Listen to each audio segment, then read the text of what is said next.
Hello everyone, welcome to this video. Let's see how I did with my January reading challenge slash monthly TBR.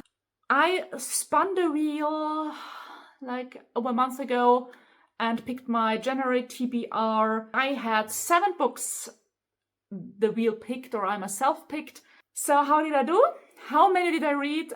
I didn't do too badly, actually. I'm surprised. I read 6 books of those 7. The only one I did not read from my TBR list is The Will of the Many. And the reason for that being that I had a few pretty dense reads last month, although I enjoyed a lot of them. And I did not want to read another fantasy book. I also noticed that I'm just not in the mood for it.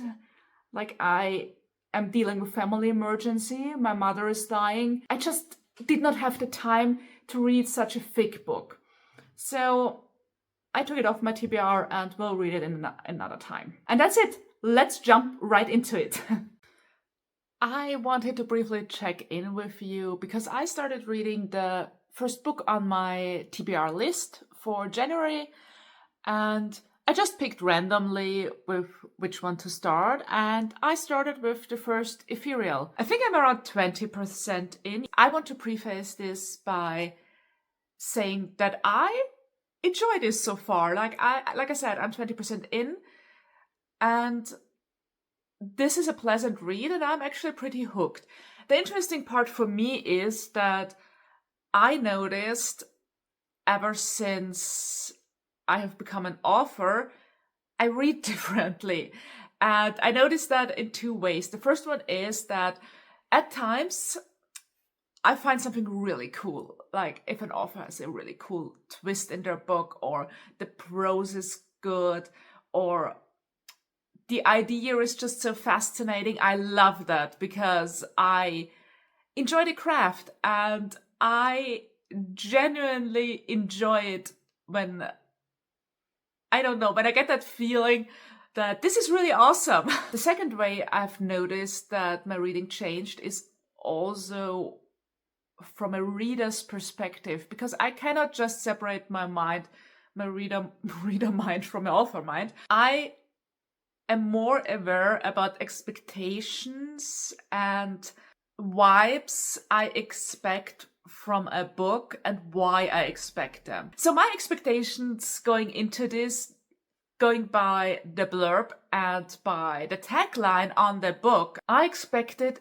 a bit of a quest-like story, an adventure. And why is it getting so dark all of a sudden? It's better now. I expected an adventurous read. On the cover, there is a tagline, and it says, "A cursed empath, a fallen witch, an impossible quest." I'm aware I'm only 20% in, but this does not give quest vibes in the book. I don't think we'll go on an adventure, I'm sure, but a quest-like adventure is something else. Everyone who plays RPGs or watches adventure movies knows what I mean. And that was the expectation I had. Now, and what I did not expect is, first of all, this is almost a dystopian setting. Now, I love a dystopian setting, so although I did not expect it, I thoroughly enjoy it. But we are here set in our world, in a world and scenario. Australia is burning. Parts of Europe are underwater. There's a part very early in the book where Venice is basically being drowned. Venice is drowning. I think this is set in the UK. The UK is drowning too, and they have a ton of natural catastrophes of different kinds, depending on where in the world we are. The UK is suffering under heavy, heavy, heavy rain. And this is described so well in this book. There's a scene where the main character, Lily, is carrying her laundry to some laundry automat shop, whatever.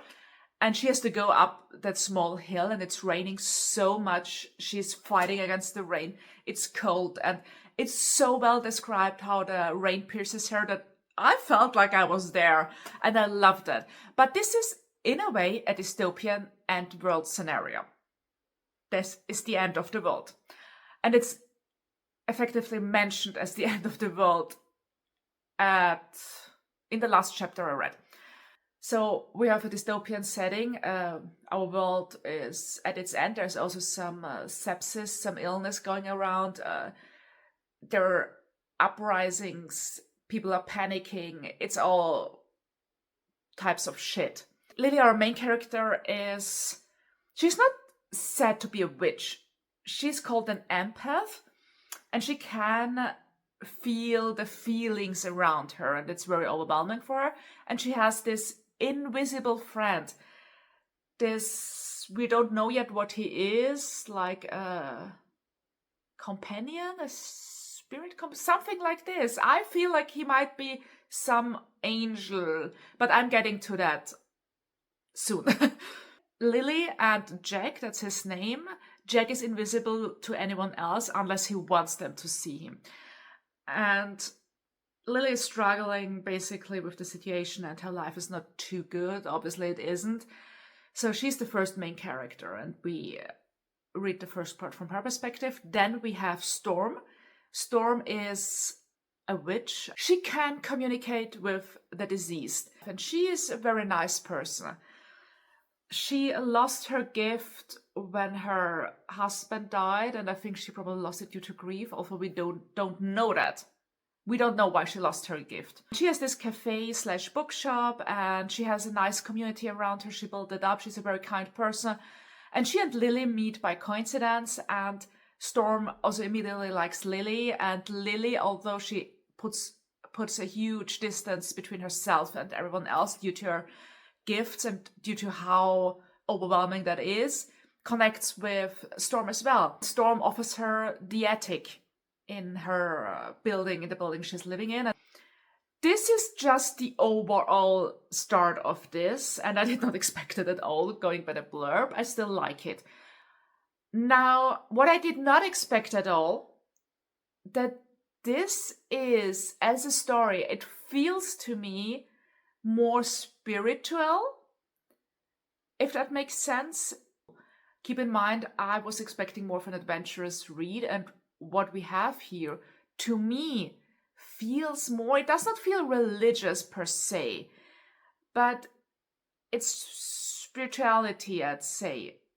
We have the whole topic of past lives, and not necessarily being reborn, but there's some sort of cycle, I think. Lily plays a role in this. I'm not sure yet what. Jack definitely plays a role in this, which is why I get the feeling he might be an angel. I'm not sure. And this ethereal forest that's mentioned in the blurb, it's hinted at being the afterlife and something like heaven. I'm really careful with my choice of words here, because I do not want to make it sound like it's religious. I don't think this is a religious read as of now. Just because we have a story that includes someone being reborn, or, that's a popular trope. It's a popular trope, but I don't think this is tropey. I think this is really a spiritual setting. So I took away from this read now that I need to always make sure that I convey the correct feelings and the correct vibes in my blurb and tagline if I use one. I have rambled a lot. I want to repeat that actually the First Ethereal is so far a pleasant read. I'm not regretting buying it or reading it.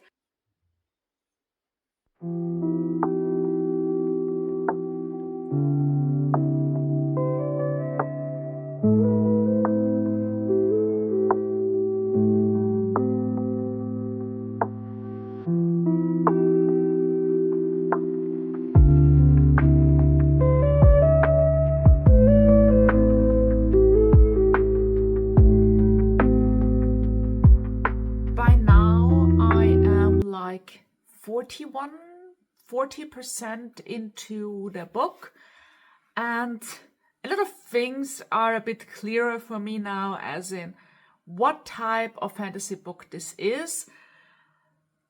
I thought it would be more like high fantasy or fantasy adventure, but I would classify it as an urban fantasy actually. An urban fantasy, so we have the bad guys who are also very human on one side, very rich but human.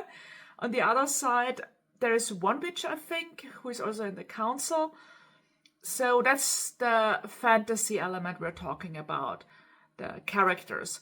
And then there is this chase of something called the First Ethereal. The First Ethereal, I'm not sure yet what it is, and even if I knew, I wouldn't tell you now, but I think it's all connected to one person, to one of our main characters, to Lily.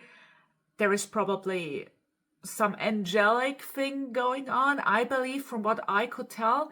So what I will say is that the world is the pacing is rather slow, but not in a boring way. It's just a slow burn, I think. So in a way, it's a bit of a slow burn, which I don't mind. By now, I think there is going to be a romantic side plot between Lily and someone else. And I'm not sure yet what to make out of Jack. We get several POVs. It's written in third person, but we get the POVs from several characters. We have Lily's POV, we have Storm's, who is the other woman there, the other witch, and her friend Victoria. We get her POV as well. We get Storm's other friend, Henry. Henry is a retired man, a former vicar, a priest, a former. Then we have Margot. Margot is the witch who is in said council and actually one of the villains, although I'm not sure if she isn't in there for a reason. I don't know. I think there's a little bit more to it, or we wouldn't get her POV. And we also get POV from the bad guys occasionally. And I think that's it for now. There might be more coming. Oh, and we get Jack's POV. As for Jack, I'm starting to feel slightly bad for him, but it's also hard for me to grasp him. Jack is the spirit companion of Lily. And I do believe, and I'm not sure, he's not just in love with her. I do think they're actually lovers, but she can't remember and she's falling for this other guy now. He's struggling a lot because apparently there are certain rules he can't break and he can't tell her certain stuff. But at the same time, he also doesn't communicate the parts he could communicate, like his feelings or his worries. Or she thinks he's actually annoyed that she's happy. Like she's finally found family, people who accept her the way she is. She's flourishing, she's happy. And that's although she's on borrowed time. And she knows she's on borrowed time, but she doesn't mind. She enjoys the moment now. And he's incredibly unhappy about that. He knows she has to let it go eventually. He also knows that there's something going on and he's very worried about her. So he comes from a place of worry and not from malice, but she doesn't know that. That's it. I will check in with you once I finish it, or if something major happens and I need to vent or rant or be excited about. I finished the First Ethereal, and right before recording this video, I decided maybe I should scribble down some notes. I did that like within a few seconds/minutes, just to not to leave anything out. I want to talk about the second half of the book and the book altogether. This book is tagged with fantasy. Now, fantasy is an incredibly broad genre. We don't need to talk about it. Technically, my books fall under fantasy as well. So the genre for this book is a dystopian, spiritual, urban fantasy. It's super important to mention that it's an urban fantasy. Urban fantasy is a specific subgenre. What this book includes, a major part of it, is the dystopian setting, or not so much dystopian. It's about the apocalypse happening. And it is happening. We are 1 week before the apocalypse. The world is burning. The world is dying. Plants are dying. Animals are dying. People are rioting. Cities are burning. Cities are being swamped by rain, by water, etc., depending on where we are. It is a very world-end scenario. And the second part is, this is a spiritual read. I will go into detail what I mean with spirituality, because it's not just witches existing. That's not what I mean. I love witchy books. The spiritual part here is ingrained into the story. It's a major, major driving force and part of this book. And you cannot tell this story when you take that away. And that's fine. It's honestly fine. It also shows that it was very important to the author to tell it that way and how important it is for the story. Now, when I say spirituality is a broad term. We know that. It can be religious spirituality. It can be Buddhism. It can be witchcraft, whatever. This book heavily leans into pagan and Wiccan spirituality. This is something I do not know much about, and I definitely learned a lot by reading this book, I must say that. This story is not rooted in Christian mythology or any religion, particular religion. That's why I mention it's pagan/Wiccan spirituality here. A lot of religions and a lot of different types of beliefs have certain scenarios that resemble each other in a way. And I'm talking about like world-end scenarios, how they happen. There are differences in how exactly it happens and how the world truly ends and what happens to the human species, etc. How do we get judged? That's all different. However, there are certain core topics that are similar. It makes sense that they are, because these are questions that are of utmost importance to humanity, because it's like a fundamental question. How will we end?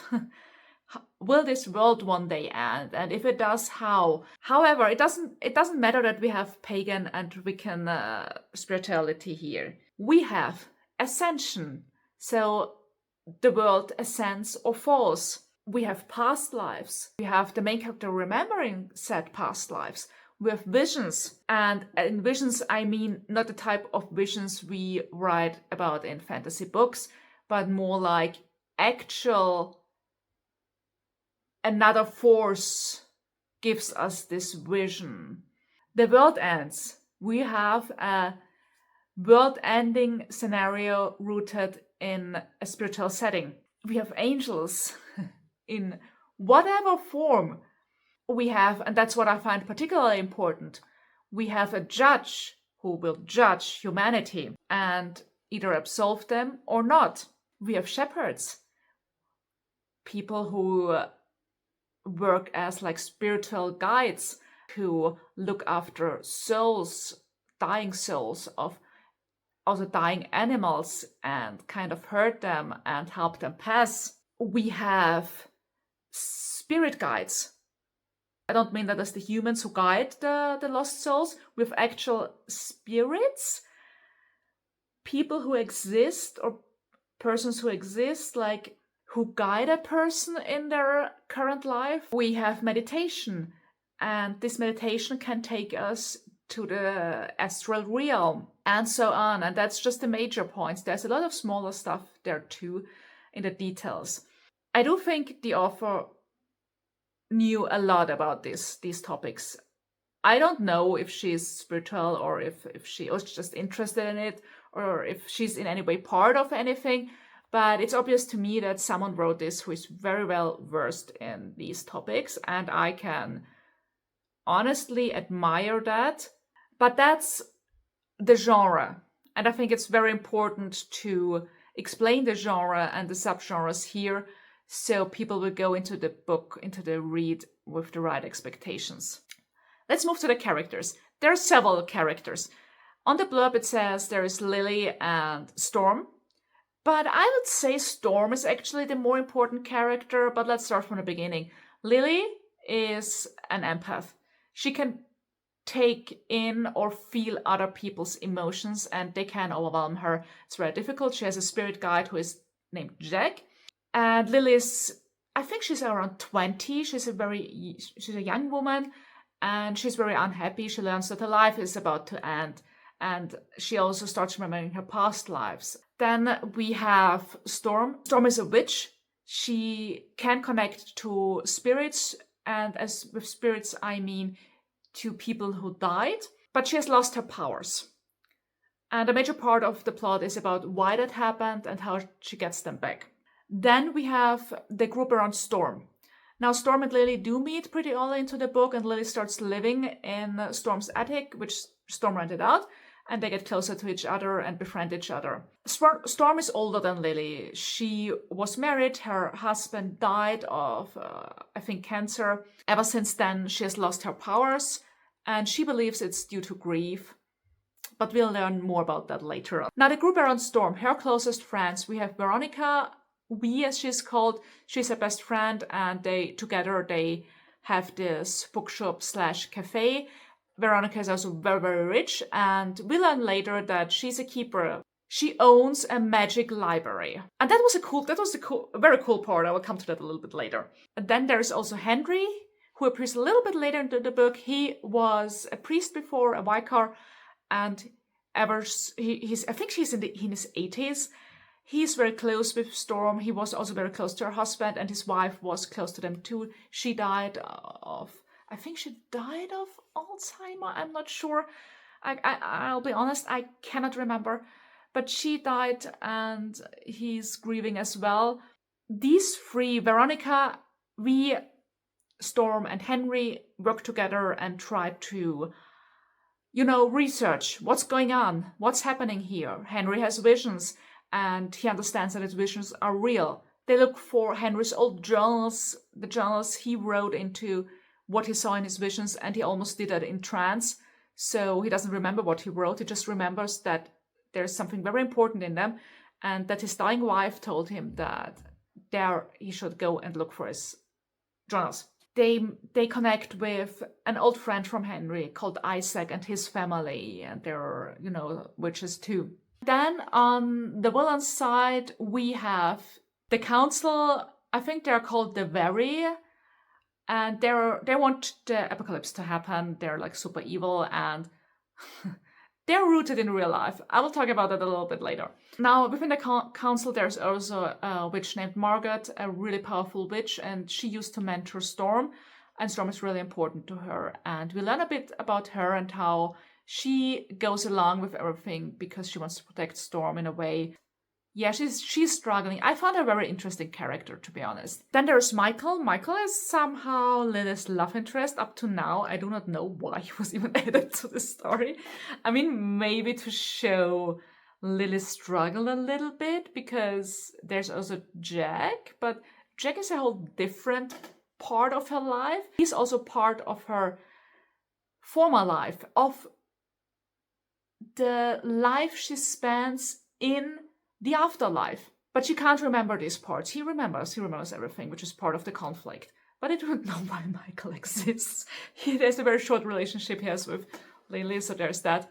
I found Storm's story the most interesting.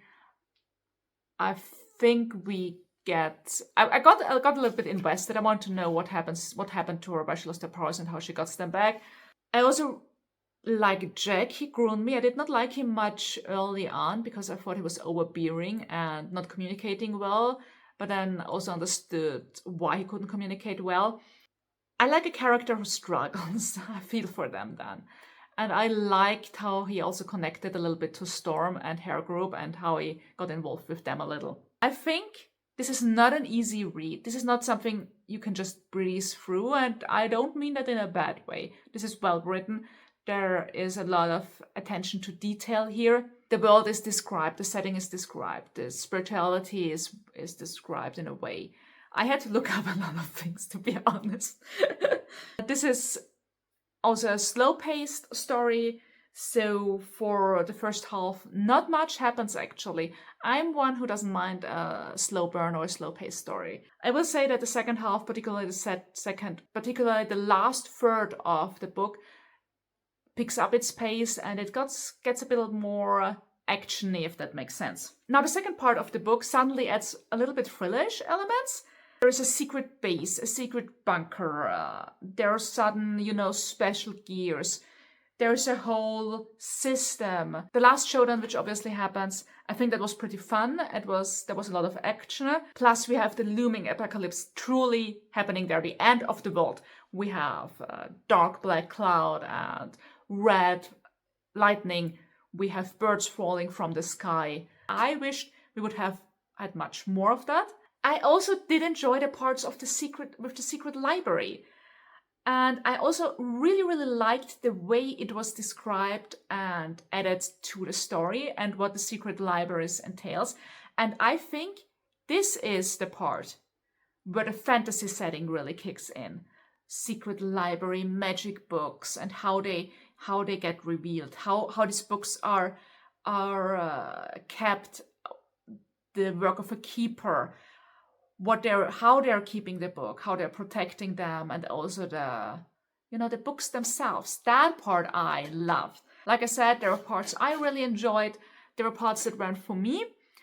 I would recommend this book to anyone who actually enjoys a spiritual read, but who doesn't need for it to be rooted in their own religion. But if you in general enjoy spiritual read and meditation and spirituality and witchcraft in the way we understand it in our world, it's not like witchy or witches that we read in the cozy fantasy genre, for example, or that are a major part of a lot of fantasy romances. That's not the type of witch we're talking about.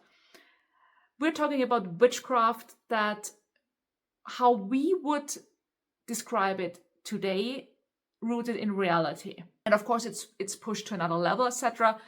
But spirituality is a thing that people today follow. So is pagan spirituality. If that's something you enjoy, I would absolutely recommend this book because I do think it is well written. So there's that. My first read of the year. There is a sequel. This book did not end up on a cliffhanger. And honestly, one big point just for that. This book ends. It has an ending. It does not end on a cliffhanger. That was it for my recap of this book. This is going to be a very long video. Oh, F it. Because I have so many more books on the list. By now, I started the second book on my list, which is The Vampire's Mail Order Bride. I only read chapter 1 so far, so I can't tell you much. I will say that the first chapter already did draw me in a little bit. It's obviously a much lighter read and a much faster read, but that's something I am glad about because, like I said, the First Ethereal was not a simple read, and this book is, like I said, seems to be a much lighter read and more of a fast-paced, fun read, and I'm really looking forward to that now. And I'm out. I have started The Vampire's Mail Order Bride by now, and I'm 20% in and decided to give you, to catch up with you. It's a paranormal romance, and it's a so much easier read than the previous one was. What I don't mean it's easy as in bad, it's just it's not so dense. It's about Hugh and Delaney. Hugh is the vampire guy, and he lives in Nocturne Falls. Nocturne Falls is a town where the Halloween holidays exist for the whole year. And it's so funny because the inhabitants of the town, the citizens, are all supernatural beings, vampires, witches, shifters, etc. And they actually hide in the open, as we call it. They are who they are and what they are. They show off, but they pretend it's all for Halloween. So tourists are flooding the town and they're super excited the whole year because it's a Halloween town and it's this cute little gimmick the town has that they always have Halloween. Well, they don't understand that that's truly the people. That is not just someone playing witch, it is a witch. They just do a little extra and wear costumes, etc. And all the shops and cafes and restaurants and places have Halloweenish names. Hugh lives in this town. He's from a very, very influential family, super rich. He's, I think, 300 years old, a vampire. He has 2 brothers and a grandmother. And his grandmother is very overbearing and a bit of an asshole, honestly, because she literally blackmails him into this mail order bride. And it's more like blind dating. It's mail order. She literally threatens him, which didn't sit quite well with me. I hate her already. I don't think she can redeem herself from it just because of that, because she threatens to take away his amulet, and the amulet he wears is why he can walk outside in the sun. And if she takes that away from him, he can never see the sun again. Hugh is this old vampire. He likes to be on his own. He has his own trauma. He lost his first wife. He dates, but he cannot commit. He has like issues with committing, because everyone he meets, he kind of compares to his first wife. In comes Delaney. Delaney, and this is not a spoiler, it's on the blurb. It's also happening in the first chapter. Delaney is a witness to a murder. The killer actually knows she saw them. So she packs everything. She has also this huge Maine Coon cat. I think he's called Captain Underpants. And she grabs her cat, her stuff, and flees. And before she does that, by coincidence, when she runs away from the murder scene, she stumbles into this office building, this office. And there she realizes it's some sort of matchmaking company, and she sees this. She grabs the first file and then has the idea, she's going to go to this guy in place of the woman who was supposed to do that. So she's taking the role of a woman called Annabelle. They meet. She and Hugh meet, and actually they get along pretty well. She's nothing like he expected, like obviously, because she's not the woman who was supposed to arrive. He's hot, so she kind of finds him not just hot, but intriguing too. The funny part is, on his side, he thinks she knows that he's a vampire, because his grandmother told her that this matchmaking company chooses the women and they tell them what's going on. So Annabelle knew that he's a vampire, but Delaney doesn't. He doesn't know that this is Delaney and not Annabelle, so he's not aware that she doesn't know. And I think this is going to have some funny miscommunication here and there. I'm not too opposed to miscommunication, as long as it's like this, like people assuming different funny things, then figuring out it's not true. So that's where I am, 20% in.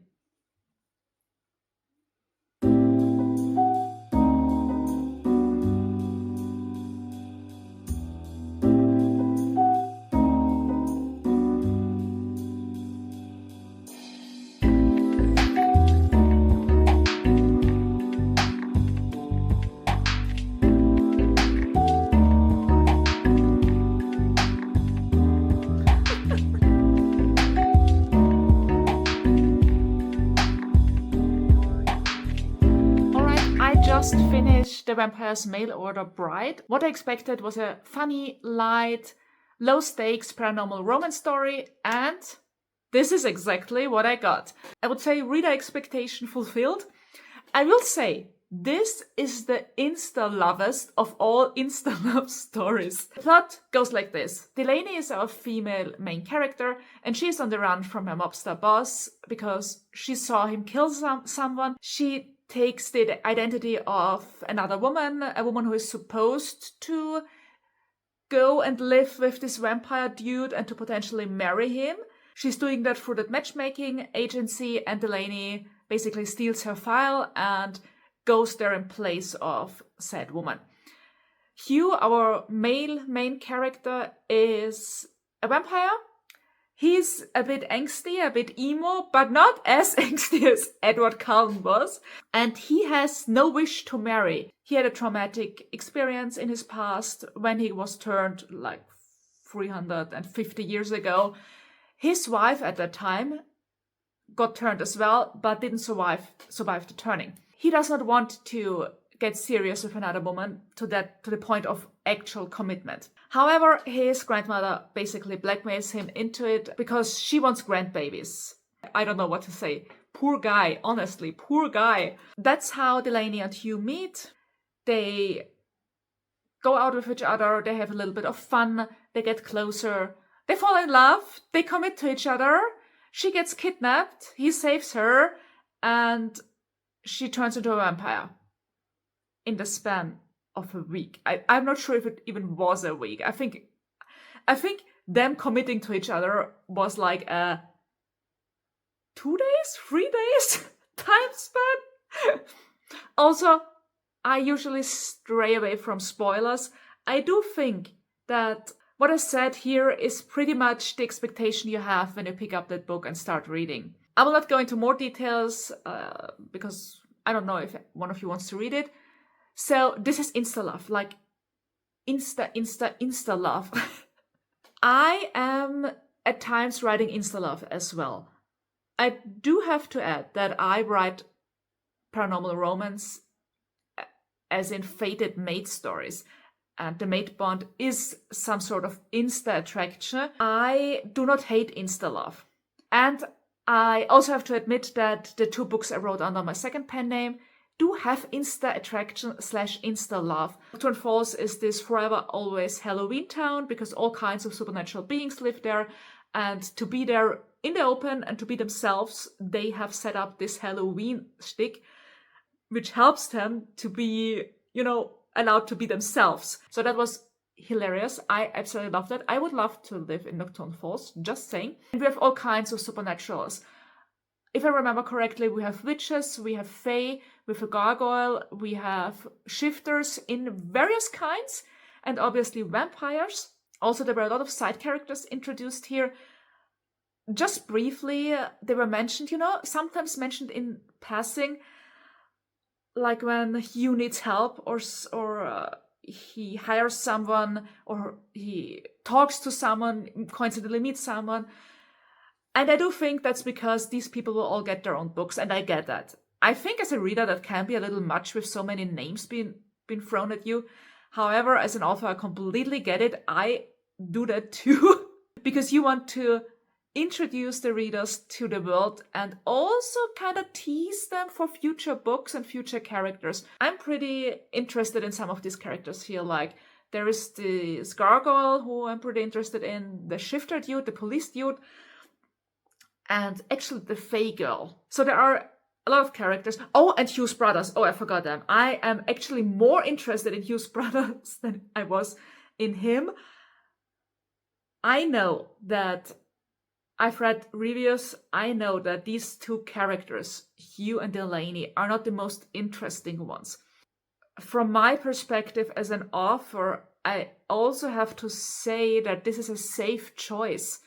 Delaney is not unlikable. She's kind of witty. She's cute. She's fun. She's lighthearted. And Hugh is also not too edgy. He's not too anything. He is a nice guy, but he has some issues, as in he's often in his head and overthinks stuff. And I kind of like that, to be honest. Like, I felt that gave him a little bit of edge. I do think that the future books will probably star characters who are going to be more interesting, as in edgy and maybe difficult, etc. But I think for a setup of a series, for the start of a longer series, these 2 were actually a good choice. This was a very lighthearted read. There was one thing I was very interested in to see how it would play out. The vampires, this family, they can be in the sun due to an amulet they have, and this amulet is also what Hugh's grandmother basically blackmails him with. She is telling him she will take it away or have the magic in it revoked if he doesn't follow through with the 1-month mail order bride thingy. And you're getting into this that the amulet would be a thing here and there will be issues with it. Something will happen, and it did. So this was actually the part of the plot I was most interested in. I like that part of the plot. I like the world building, love Nocturne Falls. I love the whole supporting cast, and this is a series I will follow. I actually want to read book 2 pretty soonish. These are light reads, low angst, low stakes, but still kind of fun. It's not boring. There are conflicts, or there were conflicts in this. We have the whole setup with her not knowing that he's a vampire, or she lying about her identity. There is a lot of stuff. He has his trauma, but usually it takes them like 2 or 3 pages to resolve it. So it is really, really a low angst, safe read. I would not necessarily call it cozy, but it's cozy adjacent in my opinion. I honestly have nothing more to say. I enjoyed this read. I had fun with it. I will read the rest of the series. While I finished The Vampire's Mail Order Bride, I also started to read World War Z. I'm not too far into it. I'm like 8% into it. I just wanted to test it out. And I wanted to test out the mood in particular. And started to read it yesterday or two nights ago. And this is an interesting one. This is after World War Z. World War Z is the zombie World War. So there was a huge World War with zombies involved, and there is this huge destruction. A lot of humans died, a lot of people died. It was almost an apocalypse-ish setting, obviously, and it involved the whole world. This zombie threat spread as an infection, so we have that pandemic thing going on, and that's the basic setting. The story, it starts after World War Z, when cities have started to rebuild. There's a lot of reorganizing, nothing is the same as before. Powerful nations that were powerful before maybe are not anymore. People have regrouped. Certain areas that were more closed up, simply because of where they're located, have maybe more survivors. There is the whole issue with having to rebuild infrastructure, etc. So there is a lot of destruction here. But we start at the point of the rebuilding and the after-war progress. Both. In a way, it's both. There is this hopeful sentiment of this being a new start.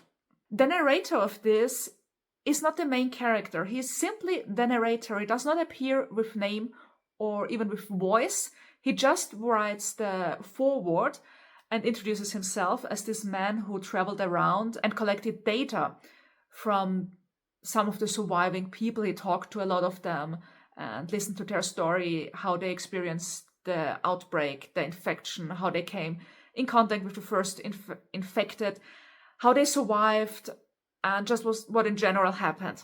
And he traveled all across the world. In a way, this is like a collection of short stories in the same universe. I'm not sure how else to describe it. For example, let me go into it. Like I said, he does not appear in person.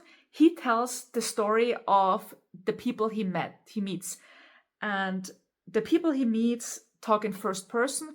Here and there, he inserts questions because he's also the interviewer. And if he wants to know more, he asks them stuff. But for example, at the moment, I am at Barbados Islands. That's where he is right now and where he interviews the next person. He always adds the federation or the city or the lands they belong to. Everything is new. It's the West Indies Federation.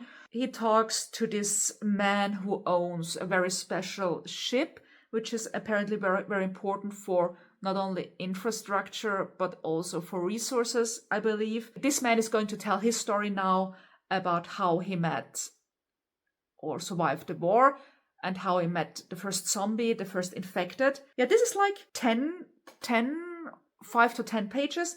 And then we jump to the next person. The story before that, he was in the Amazon rainforest in Brazil, and he met that former doctor who is living with this tribe of people now. That guy tells his story. The stories vary. They're all pretty bleak. I mean, it's zombies and it's infection and it's a pandemic and it's world war and it's like destruction. What I like about this and what I find so intriguing is, and realistic in a way, obviously this is zombie war. This is a dystopian setting. It's a horror setting. It's made up. But what I find really interesting is how the author describes how it was even possible for this to go that far and to escalate like that, how different nations dealt with it and how the virus spread that fast. We have corruption, we have corrupt governments trying to hide something. In general, we have here the de-escalation, as in people do not know what's going on. I think if we look how the world works, I find it very realistic that if a virus breaks out that's so deadly and has people turn into zombies, that for a long time, the country it started in or the countries it started in will try to hide it. I think it's very realistic that witnesses get imprisoned or killed or made to shut up. I find it very realistic that for a long time, it's all going to be about money. We have one character who also mentions this topic about money, and then through her we learn how money loses its value in the blink of a moment, when this person understands that whatever it is that's happening there, no matter how much money they have, they will not get out of here that easily. And I just am very intrigued by this setup, by the premise, by the stories, how the world will also would deal with such catastrophe. I am curious to see what else he comes up with. So far, it's a great read. I finished World War Z by now, and I really liked that book. It's probably going to be in my top reads of the year, although we just have January. I cannot, for the life of me, remember what I said in the last video I recorded, when I checked in with you after having read, I think, 10 to 20% of the book. World War Z is basically a story with a narrator, but no main character. We have some sort of observer journalist who travels around and interviews several people. And in a way, it's a collection of short stories. All of them are about World War Z. World War Z was the zombie war and basically the last World War. And we start the book, it's not even a starting point. The guy who narrates this book does so after the World War, when reparations, etc. already happened. I've read a lot of criticism that was exactly mentioning this part, that we do not have an actual plot, although there's going to be a but from my side. There is no tension in that sense, because we know how the story ends. It ends with humanity surviving. Otherwise, we wouldn't even have this book. I know it's not for everyone that the book does not have a distinctive voice. It's like a bit like a collection of short stories and features different people, but the voice, there's no different voice because we have a narrator. I found it very interesting. I've never read such a book before. I found that it was brilliantly executed, although I understand that it's certainly not for everyone. The short stories themselves, I will call them like that from now on, the short stories themselves are connected. First of all, the book is divided into several segments. For example, the first part being the first infection or something. I do not remember the exact titles, segment titles, but first infection. The second one was the Great Panic, I think, when it all escalated, and then so on. We have one or two parts where it's about the war itself, turning the tides, etc. Thematically, the short stories are obviously connected because those stories in the first infection chapter mention the first infections.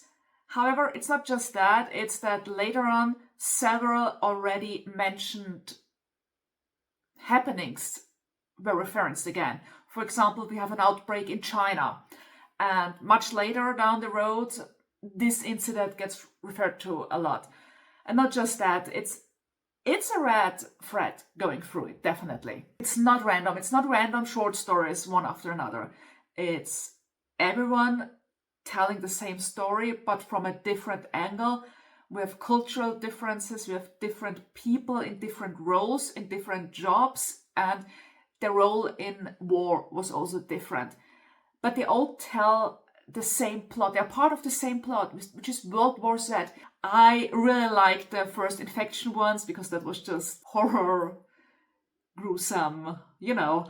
I also like the Great Panic ones because that's when the population caught on, the people caught on what's happening and panicked. And I found it so intriguing.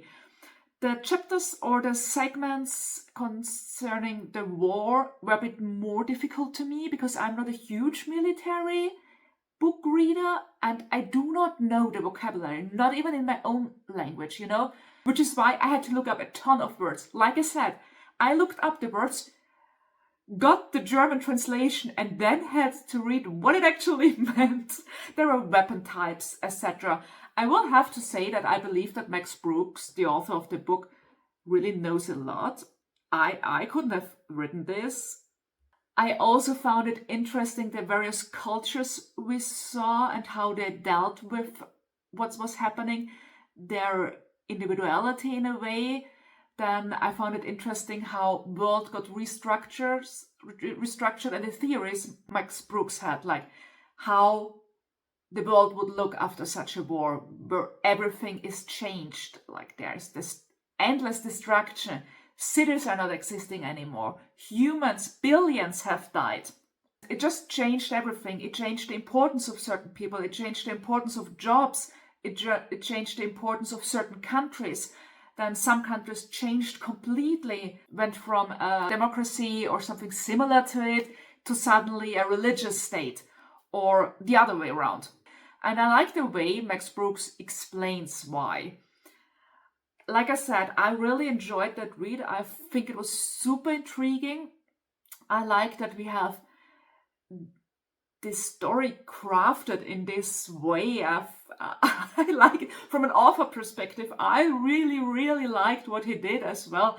Just the idea that we have seemingly unrelated people telling their experiences, and yet it becomes a whole huge plot that's related to each other. That's really cool. For example, we have a huge maneuver the US Army does, and it kind of triggers a chain reaction, and other countries follow. And at the same time, we have politicians and military react to set plans, and then we also have the human side on it, normal civilians, and how they saw it, or how a simple soldiers saw it. And there is a lot of discrepancy here as well, because obviously they see things differently, and the trauma they experience is different, and also the way they blame people or certain individuals is different. The only issue I had was this was not a bingeable book. This is why it took me days. I think it took me over a week to read this, and I read every day, but I needed to go so slowly because, like I said, this was not just something I could rush through. It was not really dense, but the whole presentation of the plot was difficult, and I wanted to really understand what Max Brooks was telling us, and I also wanted to understand the certain vocabulary he used, because depending on the country, the vocabulary changed too, and the references. I think this is it.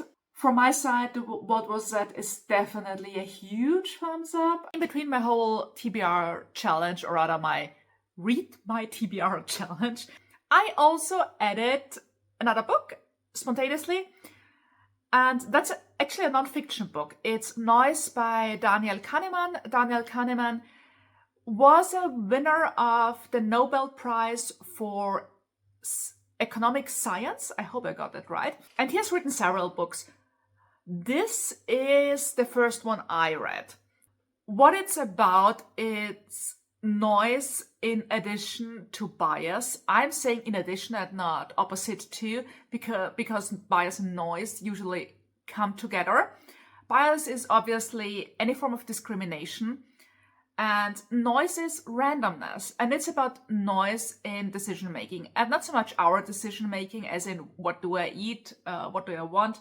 Do I go there or there? Not that kind of decision. It's more decisions in the whole judgment process. For example, literally a judge making a judgment, but also noise in insurances when they decide on what to pay out, or if they pay something out, in the rating of papers from teachers or professors, in diagnosis from doctors, and also in the whole hiring process.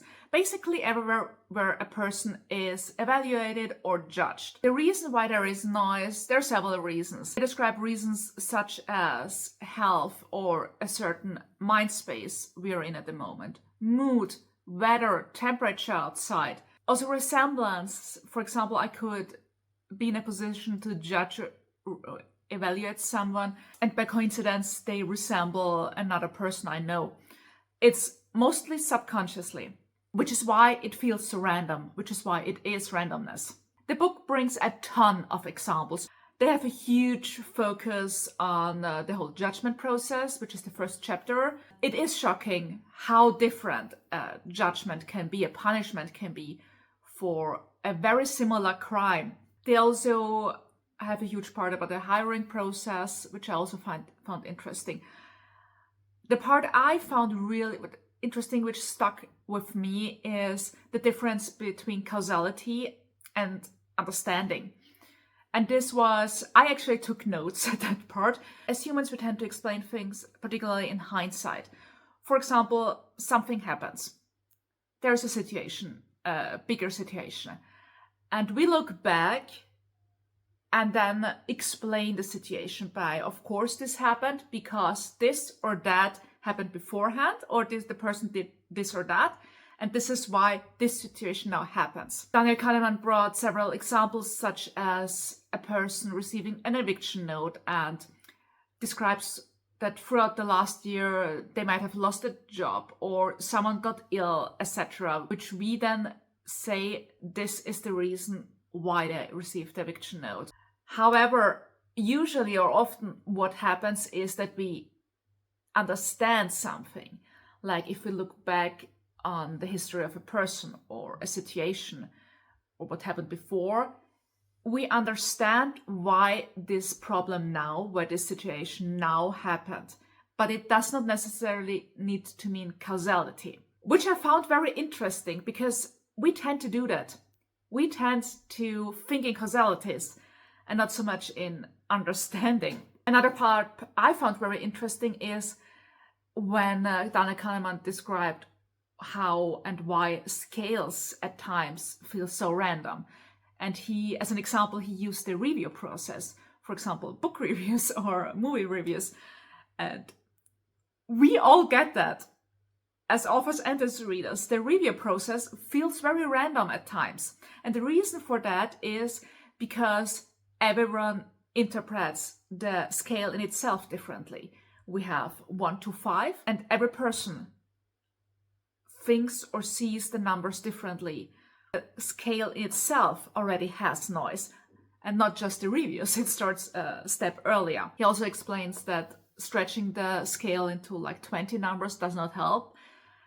It rather makes it even more difficult. I'm not sure if I fully agree with Daniel Kahneman saying we should remove the human factor almost completely, especially in the hiring process. What he means is that you never see or talk to a person in person. I get why. Because it does reduce the whole noise and probably also bias. I do think, however, sometimes it's important to see a person and meet a person. I was never fully involved in the hiring process, but in my old company, I did know how they searched for new employees and how they hired them and what they were looking for. And of course, skills and education, etc., mattered a lot. But they were also looking at certain personal aspects, as in they wanted the person to fit into their already existing team or to fit into the office the person was supposed to sit then, and the couple of co-workers that were there. And I do think this is also important to consider. It should not be the main part, but I understand why it's important. And I also saw why it's important. Because maybe we remove noise, but maybe we get another problem then. I will say that this was an interesting but very dense read. This is not something I just was able to listen to. I don't think anyone is able to just listen to it.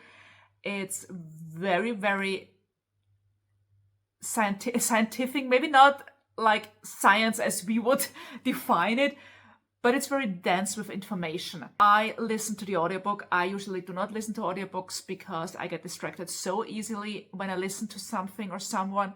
My thoughts are just everywhere and anywhere there. This book in particular, you need to be so focused, and it was a real challenge for me to do that. I do think audiobook is not the perfect format for this book, aside from what I personally prefer.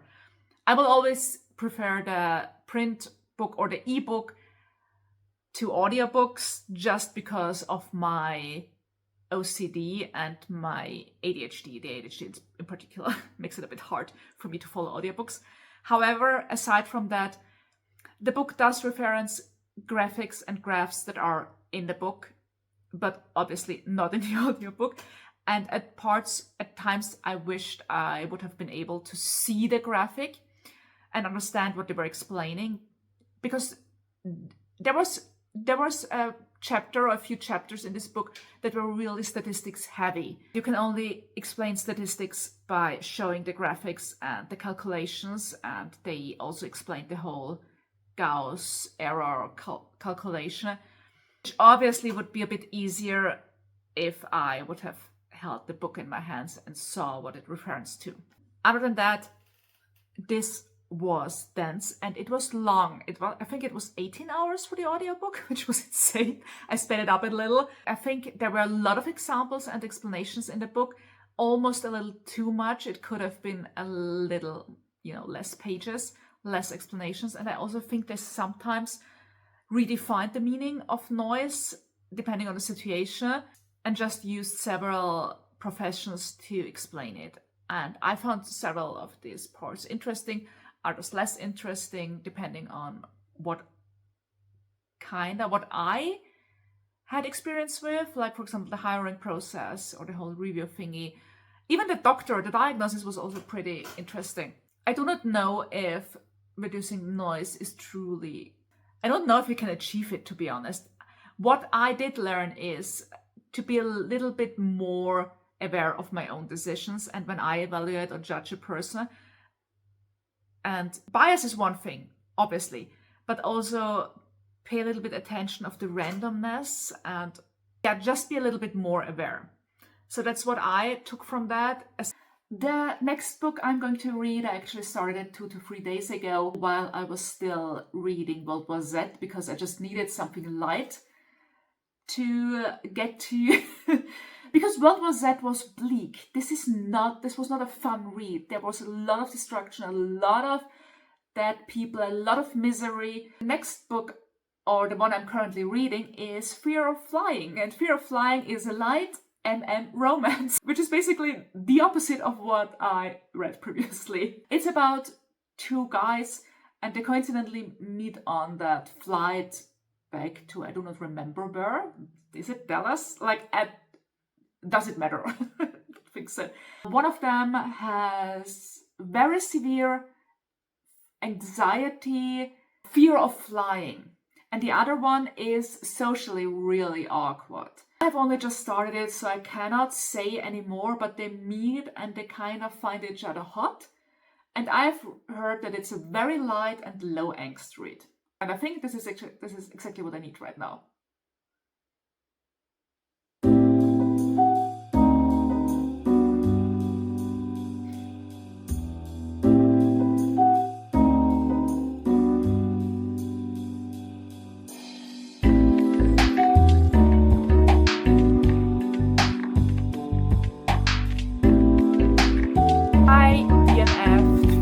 Flying. I'm so sorry. It's not like I hate the book or it was bad. It just wasn't for me because it was very, very fluffy. And I realized something I truly just learned, that while I do love cozy reads and low stakes, low angst, I'm not really into fluff. Somehow, I don't know, it's almost too comfortable, or, you know, low stakes, low angst, it's fine. But there has to be a little bit of tension. And Fear of Flying was really a fluffy read. I read up to, I think, half of it and then stopped. What I did like was that the main characters were both in their 30s or around 30, and they were both virgins, which is really something we do not see a lot in literature and in romance literature. I also liked that, and that's the feeling I got, that it was almost a bit of a ace representation. Now, these two characters were totally into each other and basically jumped each other. However, they never felt an attraction to another person before.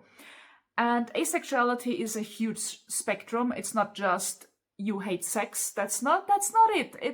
There's a lot to it. And it's an umbrella term, and there are a lot of different types of asexuality. It's not the same for everyone, and there is demisexuality, which basically means, and I'm really simplifying it now, that you need a connection to someone, like an emotional connection, to feel that attraction and to actually want to sleep or have sex with that person. I did get these vibes from these characters, which I loved, because I think ace or asexuality, also aro, which is aromantic, is not something we see a lot in literature, in romance. So I really liked that. It just wasn't for me because it was fluffy, too fluffy. It's about these two men who coincidentally meet on a flight. One of them is super anxious. He has social anxiety, and he is also scared, terrified of flying. And the other character is still in the closet. He is working in a job he hates, but somehow, and he tries to keep his distance from dating and everything. He's not interested, but somehow he helps this other guy through his fear of flying. And there's this spark between them. And they just go with the flow. Everything that happens there in the first half is literally within less than a day, so it happens really fast. If someone hates insta attraction or insta love, this is not the book for you. But I would say I did enjoy the tropes, and I like insta attraction, or insta love, so for me it's not a big issue. It was just a little bit too fluffy for me. I just finished this little baby here. It's Death to Anyone Who Reads This. It's the sequel to The Balloon Hunter. And from what I know, it's a duology. I do not think there is going to be a third book, although we never know.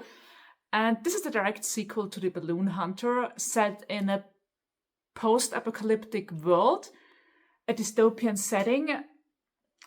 Some natural catastrophe, although it's not clear if it's truly just nature or if it was human involved, basically destroyed the world, and there are only very few survivors. And this, like the first one, is basically found journal style. The first one had postcards being sent out and replies written on the side with the pictures. And this one is a journal, which one character filled in here, and another person finds this journal and writes their own parts on the other side. It's basically two people writing in this journal, but during different times. So obviously because person 2 found this journal and then started to write into it. I do not want to talk too much about what happens because it's all going to be a spoiler for the first part already. However, this is the direct follow-up from book 1. We basically pick up where the first one ended. There is a huge twist in this, which I expected. Not what the twist would be about. I did not really see it coming until we approached said twist. But I knew a twist would be happening because the first book basically did the same. We were kept wondering what the F was going on until the last few pages where the major twist happened, and it's very similar here. I did enjoy this twist here a little bit more. I just thought it was really, really a good idea. I found it pretty smart, but it made a lot of sense at the end. There are a few loose threads still open, although I'm not sure if it's necessary to tie them up. Some things can remain in the open. I wouldn't call it really an open end because we do know what happens with the main character. However, this is a very short read. It's like 100 pages. The only reason it took me 2 evenings was because of the style of it. It's a little bit harder to read, for me at least, because it's handwriting. I also heard that it's pretty difficult to read this on Kindle or on ebook reader. Someone mentioned in the reviews, or a few people actually mentioned this, that the first book was easier to read. Someone said they actually switched to their phone than to read it on their phone. I really like this duology. I found it to be very unique. I like the idea. I like the execution of the plot. And I found it very creative. I wouldn't mind if there would be a third or fourth entry. Who knows? I did enjoy this. Really liked it. And yeah, kind of hoping for more. But I'm fine if this is the end, because it did wrap up the whole situation. And obviously there's no real solution to the problem in the world. And it's also not a book like that. It's very character driven. I just finished the last book of the month. It's The Cat Who Saved Books by Susuke Natsukawa. Now, the wheel actually picked The Cat Who Saved the Library, but I noticed that this was book 2 in a duology and I wanted to read book 1. And I found that to be a very, very pleasant read. I thoroughly enjoyed it. I would say it's like cozy fantasy, magical realism, a bit of like Japanese slice of life help or healing book. It's about Rintaro. Rintaro is a teenager who just lost his grandfather. He grew up with his grandfather. He's an orphan, and his grandfather is like his main person, actually, like the person who raised him, and he is kind of depressed now that he has lost him. He grew up in this bookstore. His grandfather owned this bookstore, a second-hand bookstore. And Rintaro loves to read and loves book. And one day, this cat appears, this tabby cat. The cat asks Rintaro to help him save books. And together they set out into this labyrinth where a person, some sort of villain, is destroying books in a way. Rintaro's task is to stop this person from doing that. In general, that's the plot. It's a lot about finding yourself and putting yourself out there, and about grief. There's a lot about grief, and it's also about Rintaro's love for books and in general books. I do think some readers found it a bit preachy. That's what I read in reviews. I think some said it felt a bit young adult. I do think this is a book for all ages. It's not necessarily young adult, but also not purely adult. It's for everyone. I really enjoyed the read. I do get where the criticism is coming from, but I did not, it didn't bother me. And I kind of regret not having picked it up sooner, because I think this is a book that my mother would have loved, and well, now I cannot gift it to her anymore, unfortunately. As for me, I really enjoyed it, and that's all I have actually to say about this book. It's also not a particularly thick book. It's like, I think, 200 pages. It was a fast read. I will say it's a translated book. I do not think a lot was lost in the translation. I found the translation to be pretty good, but obviously it's a Japanese story, and I know it doesn't click with everyone. It did click with me. So what I did here is I kind of did this video like a mix of vlog and just talking about the book, which kind of is. I mean, did I really vlog? Yes, I think I did, but I don't know. I don't know how I'm going to do this next month, or if I will check in with you while reading, or afterwards. It depends on the feedback now. So I think I had a good month. I am glad that I tackled some books on my TBR, and I hope I will be able to do the same next month. Alright, thank you for watching. If you watched this video, tell me what you read last month. I'm super curious to know what other people read. I just love. I'm obsessed with knowing other people's TBR. It's like all I watch currently on YouTube. Tell me what you read. I am curious to know, and I thank you for watching. See you in the next video. Bye!